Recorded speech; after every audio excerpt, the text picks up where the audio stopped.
Hi, good evening, everyone. Welcome. Welcome. Just give me one moment here. Of course, there's some technical stuff going on here. Oh, here we go. They're finally letting me in. I'm almost like a prisoner on my own page sometimes. So, good evening, everyone. Thank you for joining as the clock strikes 8:30, March 3rd, 2025, episode 29. If you are not subscribed to my YouTube at Broom Media, you're a poser. Like, share, and of course, all comments are welcomed. Tonight, tariffs are on, off, on again. Trump pumping up crypto style. Peter Navarro is either lying or is scarily ignorant to tariffs and European VATs. China building a brand new deep water port to get around the U.S. In a world of deceit, telling the truth is a revolutionary act. Lord, isn't that the truth? China is building a brand new deep water port in Brazil. Why do you think they're doing that? Plus your questions and comments. Remember this, that it is better to die on your feet for freedom than to die a slave to the state on your knees. So get up and stand up for what you know is right, okay? Don't be beholden to any party or group, okay? Stand up for what you know is right and call out those who are in power that you know are doing the wrong thing, which we are going to get into tonight. So I have a lot to talk about tonight on tonight's show, and I wanted to go over the crypto pump and dump scheme that happened over the weekend. Actually, it started yesterday. Yesterday was the big pump, and today was the big dump. And, if you're a sucker who, bought into that rally, you just lost everything you've put in plus a little bit more. Bitcoin, prior to the pump, was down 30% from its highs. And in my last show, I was talking about it briefly because I could see the decline in Bitcoin was really, they were at a top and you could just see it keep crippling down. And how the Trump crypto bubble had popped. Despite Trump's Truth Social post on Sunday, the Ethereum pump, Ethereum ETFs closed at record lows today. They are now down 40% since they launched about 8 months ago, and 49% below their December 2023 highs. These ETFs, these crypto ETFs that you see everybody talking about, you are losing your shirt. Bitcoin today got smashed, losing even more after the pump on Sunday. You guys have lost $7,600 today. Hey, gold was up. Yeah, gold was up. Bitcoin was down. Bitcoin was well into a bear market and looked like it was just a steady slide down. But it wasn't just Bitcoin. Ethereum, MicroStrategy, and basically the entire crypto market was getting hammered. Some of the losses were greater than 50 to 60% off of their highs. Look, the rich people who front run, who knew that Trump was going to post that, right? The millionaires and billionaires that hang around Trump, they made out great. They knew just when to dump it, just when to pump it. And if you looked at Bitcoin chart on Saturday, it was clear Bitcoin was heading much lower. But then, out of the blue, Trump made a post on Truth Social which sent the price of Bitcoin higher. Bitcoin had caught a $10,000 bid within an hour of the post. That is completely ridiculous. However, it wasn't Bitcoin that caught the highest percentage in the bids. And it wasn't even the biggest mover. It was actually Solana, Ripple, and Cardano that sent moves up 30% or more. Why? It was because President Trump made a post on Truth Social talking about those specific 3 cryptos would be part of their strategic crypto reserve, which is complete nonsense because the only time you need to reserve something is when somebody needs it. Nobody needs a Solano or a Ripple, right? Nobody needs that. People need gold. People need water. People need oil, right? Because you got to use that stuff. People need houses. Nobody needs that. That's why those three tokens went up the most, because those were the three that Trump somehow picked were the winners. I noticed he left the Dogecoin off of that. And sort of ironic, he has his own Trump meme coin. So is he telling the people who bought meme coin that that's a piece of garbage? His own meme coin? Because he didn't pick that, right? I mean, doesn't he make the best stuff, right? He's got the best steaks, the best hotels, right? All the best stuff, right? He's playing 4D chess. Why couldn't he create the best crypto for himself? Why would he leave out his own? I don't think it's a coincidence that Trump made that post early Sunday afternoon when none of the official stock markets were trading. So think about this. None of the ETFs around the world were operating. They were technically asleep, right? They waited until the timing was right in the market, the thinnest possible, so that the pump could create a biggest move as possible. So this was the perfect time. Now, I noticed on Friday that those three assets, because I follow this stuff, that those three assets went higher on Friday. Well, now I know why. Nobody could figure out why did those three go up before Trump's post. It was because they were front running the trade. Him and his friends, they knew they were going to post it, and it was clear that Trump did not actually create that post because one of the cryptos has a completely different letters that signify that crypto. There's no way Trump knew. I even had to look that one up. That Trump knew that specific one. So they had insider information and were able to load up specifically on those three tokens. And now I have proof. I made a post earlier talking about this. I now have proof. You know why? Because his dumb-headed son, what's his name? Not Don Jr., the other one, the blonde-haired one, Eric, he made a post talking about he laid out the whole plan, what they did, and how brilliant they were for doing it. Now, here's the problem. If Trump had done that with a stock, that'd be insider trading. Republicans were complaining, and for good reason, about Nancy Pelosi, all these Democrats, right? Making bets in Congress and, voting on stuff that they know that they're going to pass, right? And voting on that. Well, what's the difference here, right? When you sit there and you're the president of the United States, these markets, they are manipulated, right? They can be manipulated by the president, right? He's so powerful. He has hundreds of millions of people following him, right? So there's a reason why Trump sucks up to the crypto community, because they're a voting bloc, right? Trump's not serious about doing a reserve. That's why in his executive order, he doesn't actually say he's creating a reserve. What he says is they're, looking into it, right? Which is, code for, we're just going to throw a little red meat to the crypto community. And, Trump likes to brag how he saved the crypto community by being elected. Well, before this post, crypto was on its knees. They were down 15, 20% off their highs. And then all of a sudden, bam, this post came out. And Trump, screwed up the whole thing by pumping and dumping. And then his son turns around and gives out the blueprints in his tweet, or X post, which I nailed it. I said I could see. Look, I've worked in Wall Street. I've seen this before, right? And so I seen it right when it happened.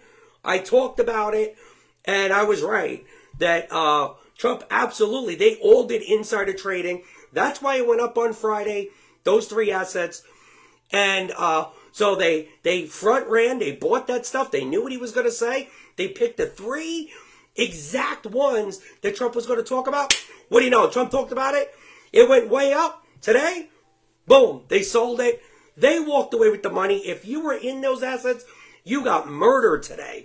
You got murdered. And that's the problem with these pump and dumps. That's why I tell people, buy real assets, right? Buy real things, right? Buy real gold, buy real silver, right? It cannot get manipulated like that. Buy real assets, real commodities, right? Don't fall for these pump and dump schemes. Hey, Amy, how you doing? Hey, Raymond Wheat, hey, how you doing, brother? Hope everybody's doing good.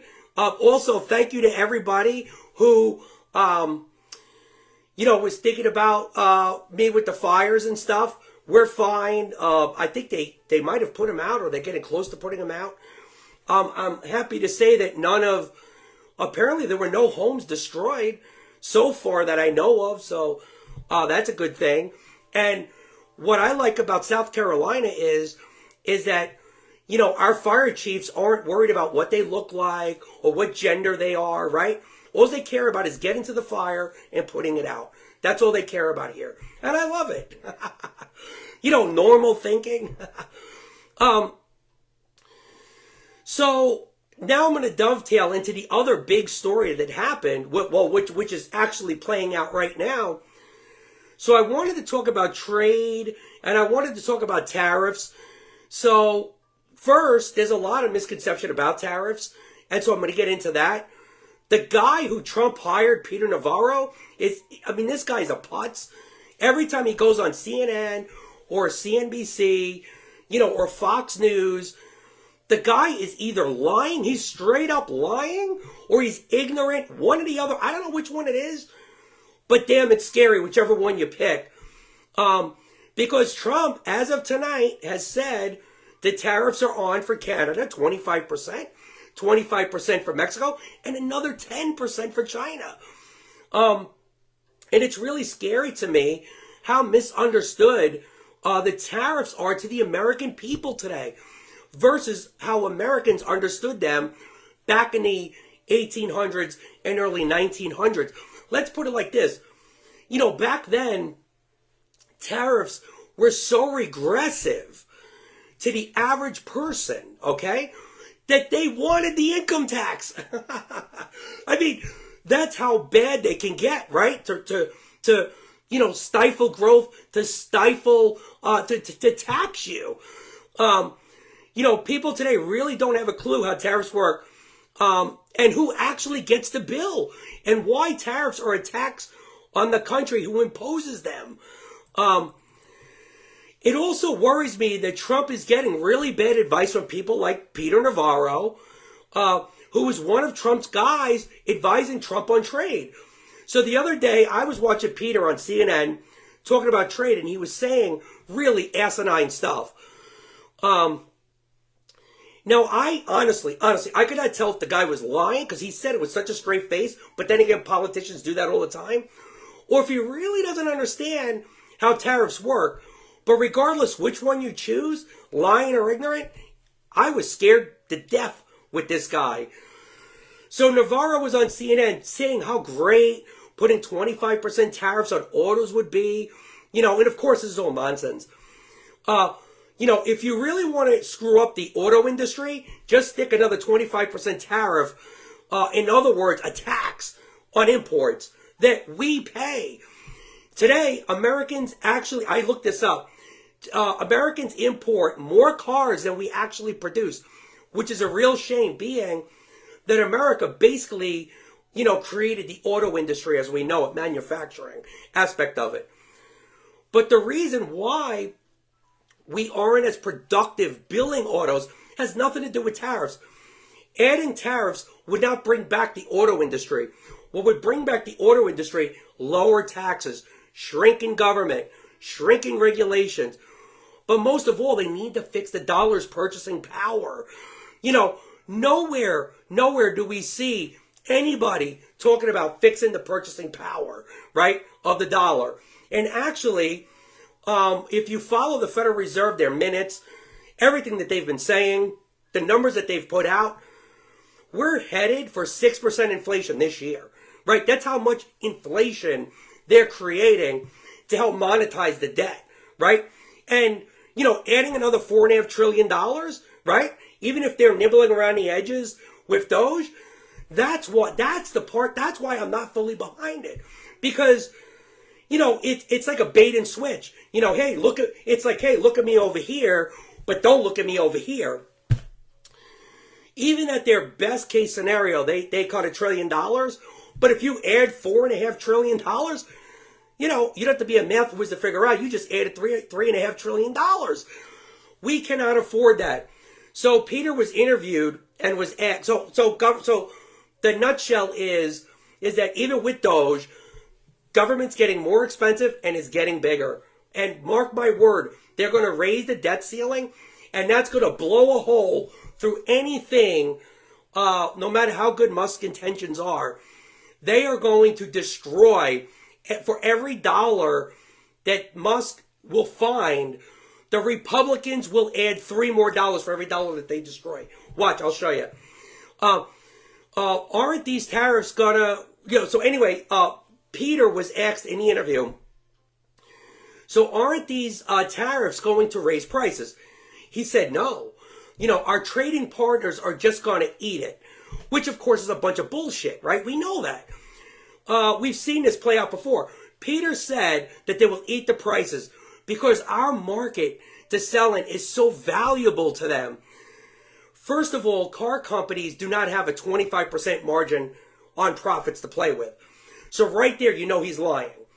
The average margin, and I looked this up, anybody can look this up, on building and selling a brand new vehicle is only 3.9%. That's it. Now, I own companies, okay? Not one company do I have margins that thin. That is razor thin, 3.9%. So if they listen to Peter and ate the tariffs, so according to Peter, if they listened to him, they would be losing on average 21.5% on every vehicle. How are we this great market to import autos if foreigners cannot make a profit? As a result of this, brand new taxes, because that's what they are. I call them taxes. I mean tariffs. We are only a good market if they can make a profit, right? So does that make sense?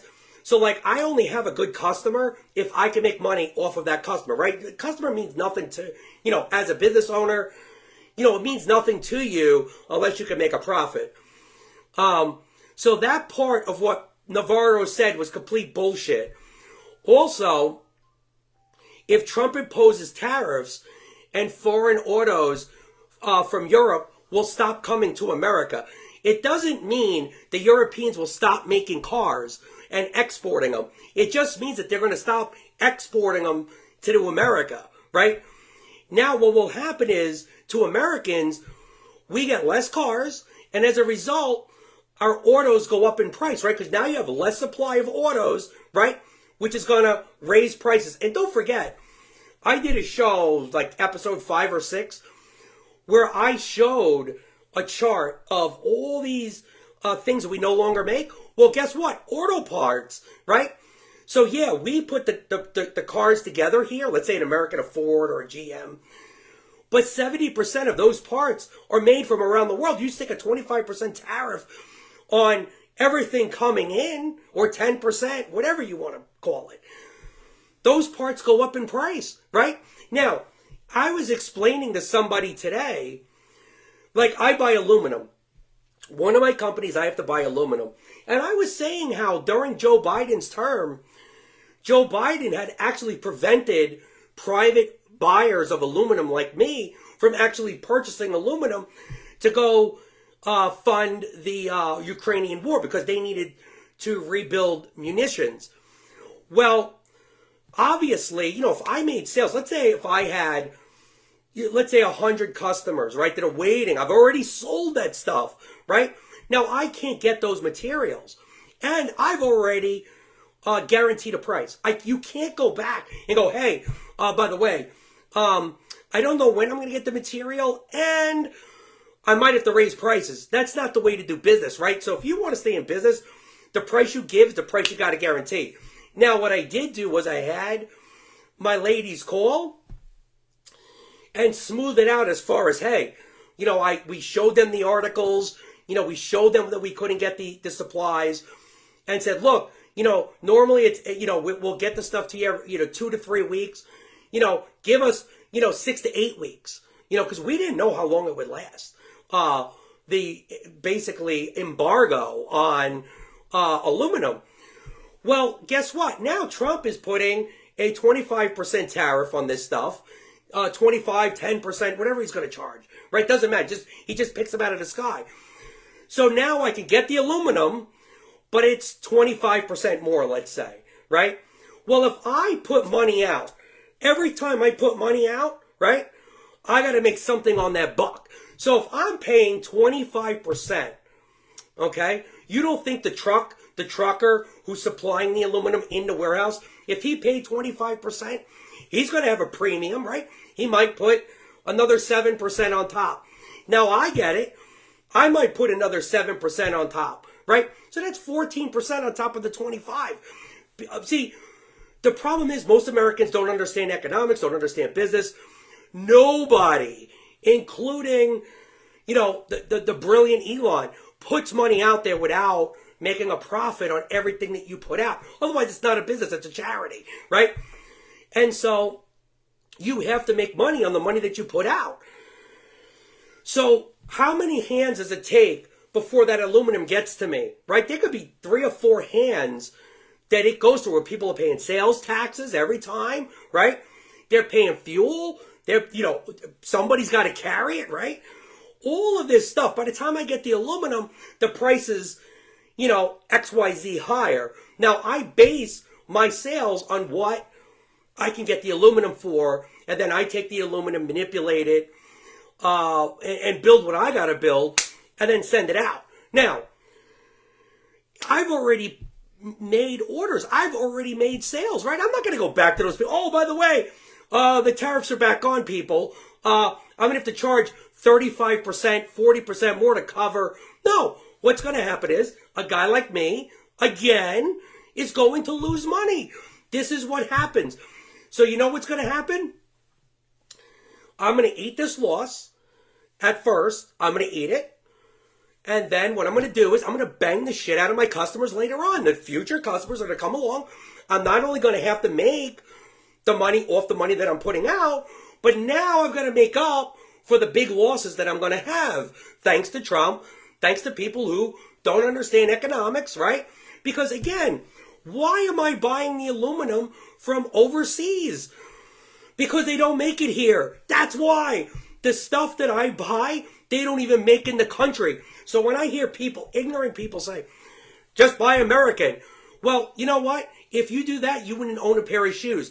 100% of all shoes are made out of the country, right? So you wouldn't be able to afford shoes, right? We'd be in the Stone Ages. You wouldn't have diabetic medicine. You wouldn't have a lot of stuff. Milton Friedman, and I love that Elon promotes Milton Friedman, because people should go back and watch him on Trade, right? When he talks about Hong Kong had no natural resources, yet they had one of the most thriving economic cities on the planet. Why? Because they had free trade, right? They didn't charge tariffs, right? They let companies come in and out. And I remember that there was an episode with John Stossel who went to Hong Kong and he filled out one piece of paper to go start a business. It wasn't like in America, right? For me to go do business, you know how many people I gotta suck up to and, go through hurdles, right? Just to build something or create a job, right? When I was in financial services in New York, you know that they had regulations in the banking industry up there that would take me a year to hire somebody. And then you don't even know if the person's good or not. I mean, that's the kind of regulations that will destroy your country. And this is the stuff that I'm trying to expose to people who's willing to listen, right? I'm willing to talk to anybody who's willing to listen to tell you how it really works, right? They're not going to tell you this on Fox. They're not going to tell you this on CNN. Because, again, all they're interested in is protecting their two parties. That's all they give a shit about. They're going to protect their political gods, on either side of the wing. But here's the truth. If these tariffs happen, and I hope Trump is bluffing again. He kind of bluffed last time, and I'm hoping he bluffs again. Because here's the thing. People today already cannot afford cars. So we'll actually destroy the auto market drastically. And I just did a story on Friday how the dealerships have lost 14%. How the dealerships right now have an average of 14% more inventory on their lots than they did last year because they can't move them. I just did that story on Friday. And how car lots have the most amount of brand new cars on their lot, not moving, that are 3 years old or better. Okay? When did you ever see that? Heck, I did another story the other day on how Americans are hitting all-time highs on repossessions. I said I know somebody who had a repossession just a couple of weeks ago. They cannot afford 25%. They can't. And of course, this is all nonsense. And the reason why foreign companies sell to us, meaning the American market, is because we're the highest bidders, right? Well, if foreign companies cannot sell into our markets because we've made it now prohibitive, then what they're going to do, they're just going to go to the next highest bidder, right, to sell to. Meanwhile, none of this actually helps Americans because we still are unable to build those vehicles.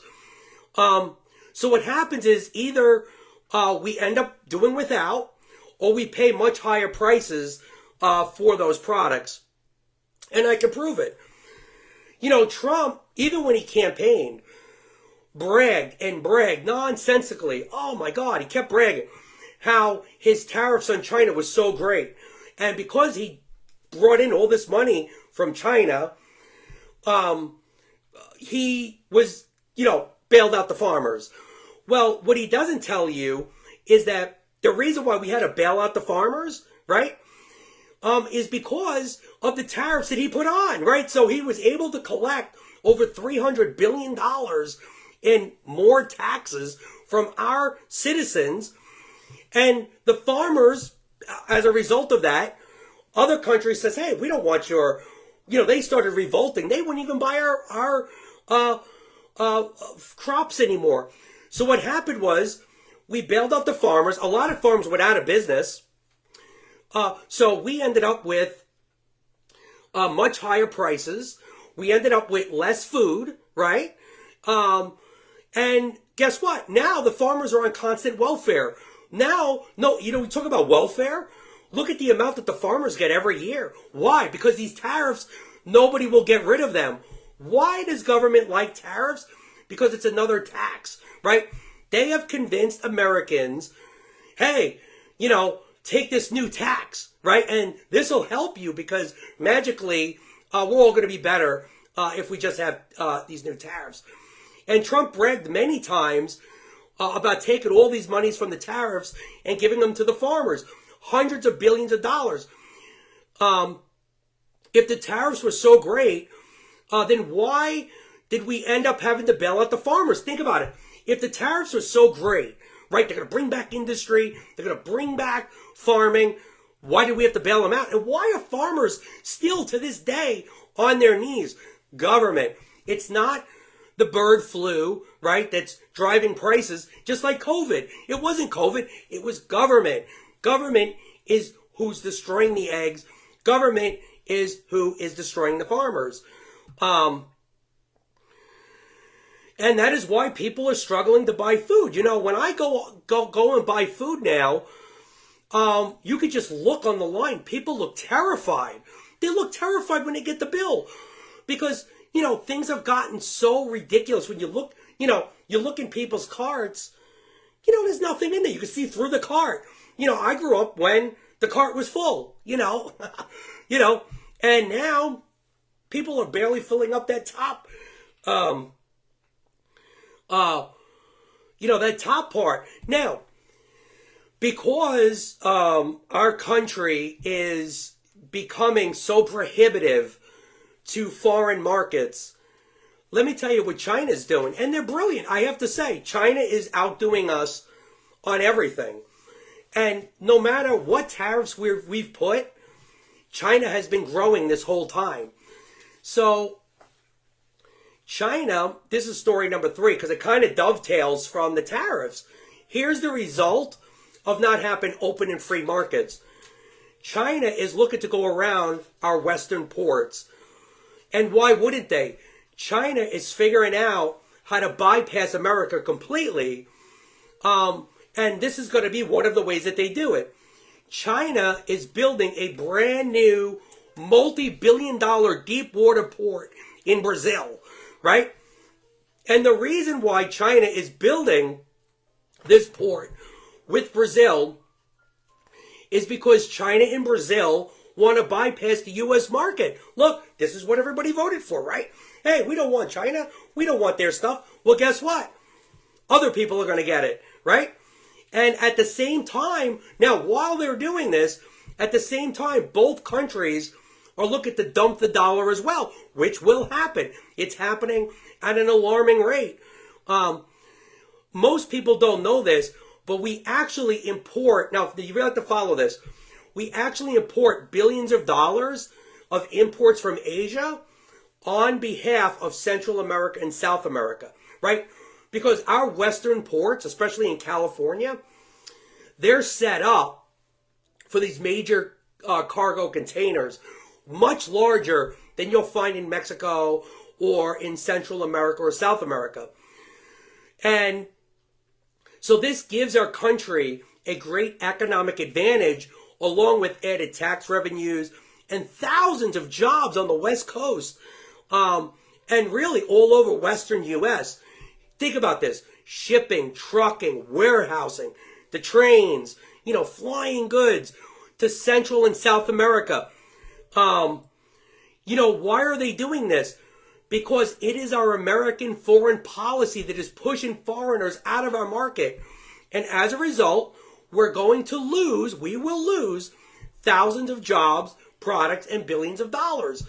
And, a lot of times, let's say Japan or China will, bring a ship in, and maybe 70% of the cargo is American, maybe the other 30% might go to Mexico, might go to Central America, might go to South America.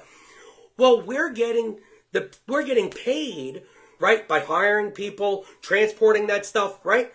Well, guess what? They start building the ports down in Brazil to make that the big hub. Well, they're not going to be bringing it through our port anymore. So we were actually making money off of other people's trade. Not to mention that all the goods that we no longer are going to be able to afford will just end up elsewhere. It is really unfortunate how dependent we have become on foreign manufacturers. I have been saying for many years, from an Austrian economics perspective, we need to go back to a save and produce economy instead of this borrow and consume economy. But in order to go from a borrow and consume back to a save and produce economy, we have to endure real pain, right? That's the opposite of what Trump is saying. Trump is saying, hey, the golden age is here. Really? Adding more taxes is the golden age? Less stuff is the golden age? Adding $3.5 trillion is the golden age? I don't think so. And that's why gold is going ballistic. Gold is going ballistic. Whether if you buy, there's mining stocks, right? You want to get in cheap. Silver too, right? If you want to protect yourself from what Congress is going to keep doing and the Federal Reserve, go get yourself some precious metals. And I buy a lot of foreign stocks and things that hedge against the overpriced markets that we have here as well. But we are entering our higher deficits, less goods and services, and higher prices and inflation. So now I'm going to go into story number 4. I wanted to talk about Peter Navarro again, Because in the interview, he was talking about Europeans' VAT system. Now, I don't know if anybody on here has been from Europe, but Peter Navarro basically showed a complete lack of understanding. So he was talking about cars coming from Germany, and he was talking about how it was unfair because they have a VAT system. And he says they operate like a tariff, which is complete nonsense. The way a VAT system works is every time you build something, let's say I'm building a car, and I'm adding suspension, and I'm adding tires to it. That's my part in building the car. Well, they'll add a couple of % of VAT tax because I added value to the product. Now, what happens is they don't have a sales tax. So by the time the product gets built, every person that adds value gets a VAT tax, right? So if I'm building a house, right, there are HVAC guys, there are plumbers, there are electricians, there are drywall guys, carpenters, right? Everyone gets a VAT tax, right, to build that house. But when you buy the house, there's no sales tax. You've already paid it. So think of a VAT tax like a sales tax. And the reason why Europe does it that way, first, it hides the sales tax. It's a hidden tax. But that's how they pay for their government. Well, what Navarro is saying, which is so stupid, I can't even believe that this guy goes on TV. I would have fired him.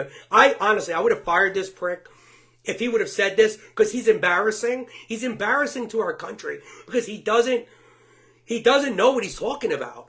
Because what he's saying is, so let's say Germany makes a Mercedes, right? First off, Germany builds great cars, right? They have some of the best cars on the planet.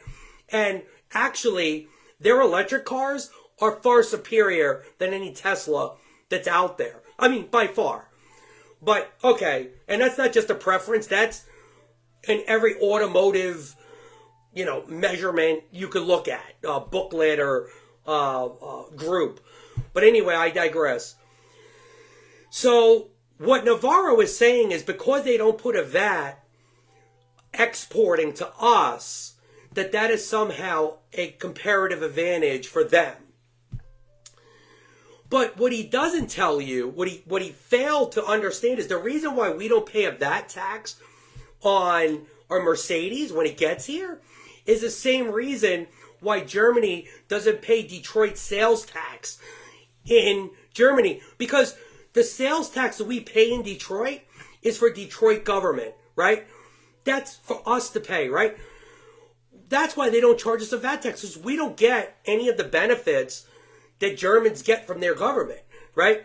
So, again, they're grabbing at straws, they're making up shit out of nowhere to justify these tariffs. And unfortunately, a lot of Americans with good intentions are getting completely duped by this shit. And ask yourself, is food prices cheaper now with the tariffs? And all the regulations and everything the government has done? I mean, look, if you erased government, right? See, here's the thing, because I know what a lot of people are thinking. Yeah, but Trump's gonna, cut the income tax, and he's gonna cut some corporate tax, and that's true. However, when they increase spending by $4.5 trillion, you're gonna pay that. See, your government's not for free, right? So what that is what we call in economics stimulating the economy. So what Trump is doing is he's not looking to actually fix the economy. He's looking to juice the economy. He's looking to stimulate the economy. And he's doing that by artificially, he's going to helicopter money all over the economy where he thinks it should be, right? Because think about it. That increase in spending, right? And don't forget, this will be the second increase since Trump was elected, right? Because they increased it in December, right? Before they went on their, 2-month vacation, right? And now they're going to raise the debt ceiling again with cutting taxes. All of that is stimulant, right? It's, we're giving the patient more methadone, right? Think of it as a drug, right? Think of stimulating as a drug. And so instead of, really cutting, see, they should be cutting 3 trillion, right? They shouldn't be adding 3 trillion, right? And so think about this. The taxes that you don't pay out of your check or out of, let's say, like when I file taxes, right? If you're not going to pay your taxes that way, you're going to pay them through inflation and higher prices. So when you think, oh, look, I'm going to get a tax cut, you're not getting a tax cut. Think about this. The tax cuts that Trump put in 2017, first off, they were never paid for, right? And what has happened since then? Well, we've overstimulated the economy. We've thrown trillions of dollars, helicoptered it out the Federal Reserve window. And as a result, we have a lower standard of living. At first, you feel great. I remember talking to Democrats and Republicans, both sides, during COVID. It's so strange with COVID how people have completely wiped out of their memory. It's like a wormhole we went through. When COVID first started and Trump was handing out those checks, it was me and maybe a handful of other people, libertarians mostly, that were saying that this was wrong, that this is going to blow up in our faces, that government's not for free, and we're going to pay far more than anything government can give you. And shit, did I nail that or what? And so, but what happened was, thank you.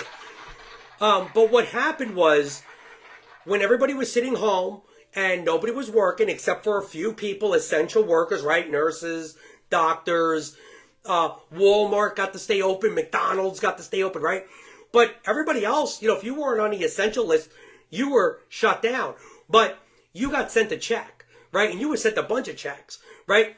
And if you owned a business, you could take out PPP loans, and everybody raided the Treasury, right? So at first, for like the first few months, nobody said a word. Nobody, other than the only thing people complained about was the elderly dying, stuff like this, right? But nobody gave a shit. Like, people don't even remember DeSantis shutting down Florida. They are so fucking wormholed that, like, because you know why they don't remember it? Because they were at home having a good time, most people, right? They didn't give a shit, right? It wasn't until the check stopped and the money ran out. And remember, we started running low on toilet paper, right? We started running low on hand sanitizer, right? We started lumber prices. I remember I was in the middle of building a house. Lumber prices were going through the roof. I mean, we're talking plywood went up 80-90%, right? But again, it wasn't until the money ran out that people then started protesting. Oh man, this is wrong, and blah, blah, blah. Then they jumped on the bandwagon, right? That's when DeSantis turned it around. Texas turned it around. South Carolina turned it around, right? Once the people got upset, they're like, hey, I don't mind staying home, but if you're not going to give me a check, I'm going back to work, right? So that's what happened. So that was stimulating the economy, right? We overstimulated the economy. Then Biden comes in and doubles and triples down on the bad policies that the prior administration had. So now you have these trillions and trillions of dollars. Between Trump and Biden, it's over $15 trillion that was just rained all over the economy. So now, fast forward, Trump's reelected again. And what does Congress want to do? They want to stimulate with another $4+ trillion. Ask yourself, do you think you're going to get that for free? Do you think you're going to get away with that? Oh, so you're not going to pay tax on tips or tax on your Social Security, but what are you going to pay at the supermarket? What are you going to pay in gas? What are you going to pay in homeowners insurance? What are you going to pay, right? I'd rather get the tax straight up. Tax me straight up. I don't want inflation, because inflation, when you destroy the dollar, you destroy everything. So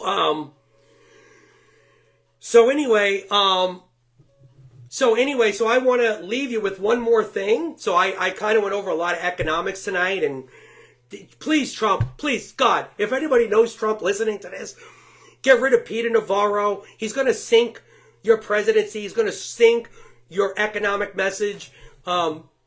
Eventually.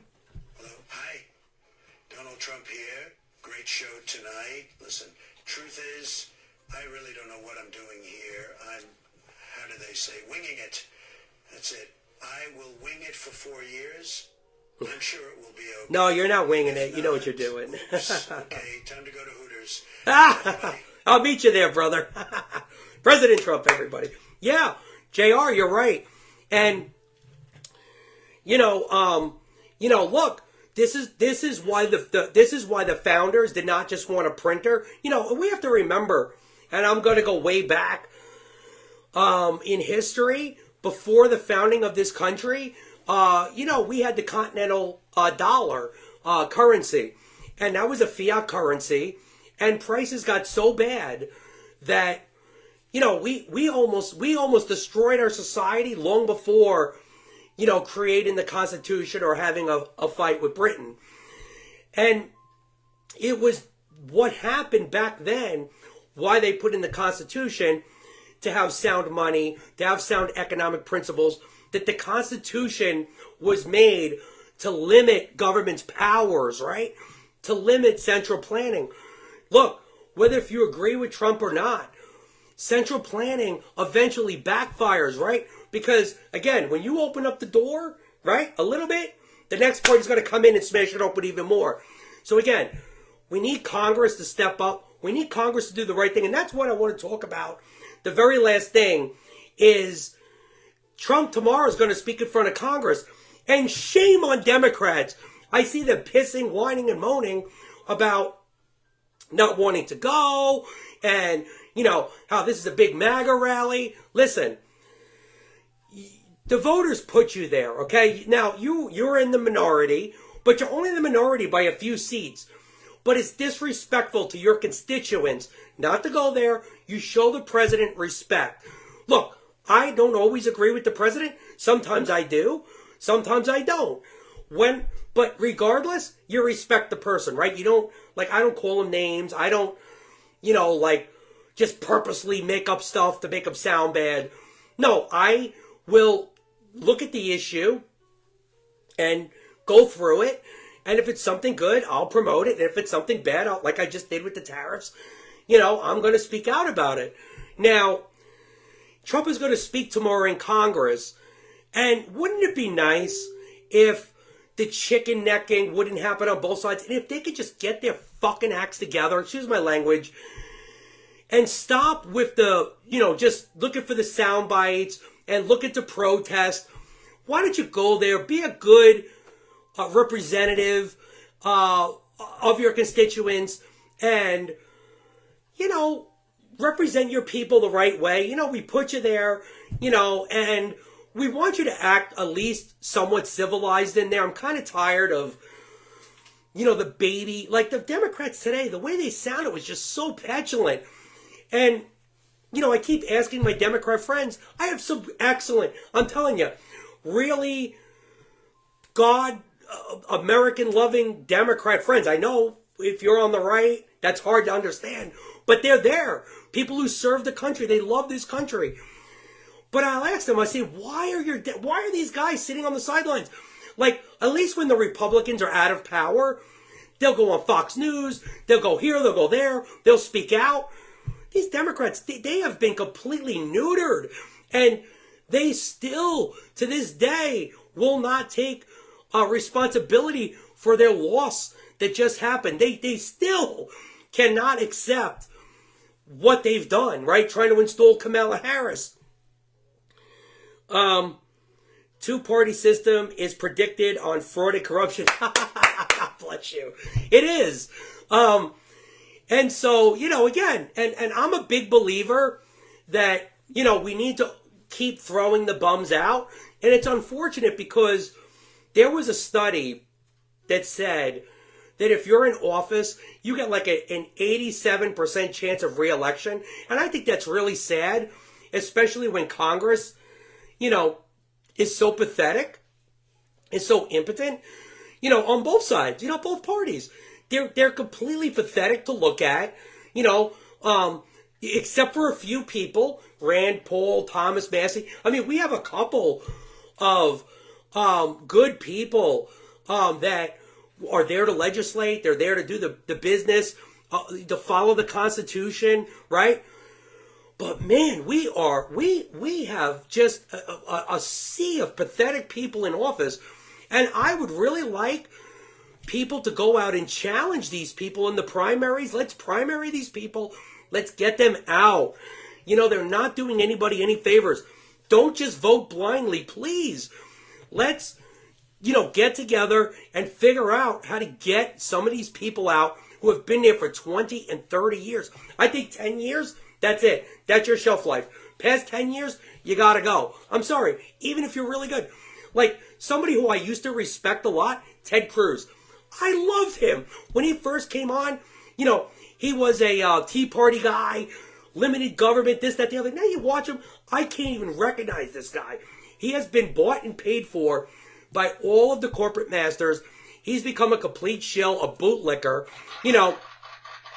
I mean, if you really look at how Trump has cocked, he has totally cocked Ted Cruz. Ted Cruz, I mean, this guy, he is literally Trump's pet. He'll do whatever Trump wants.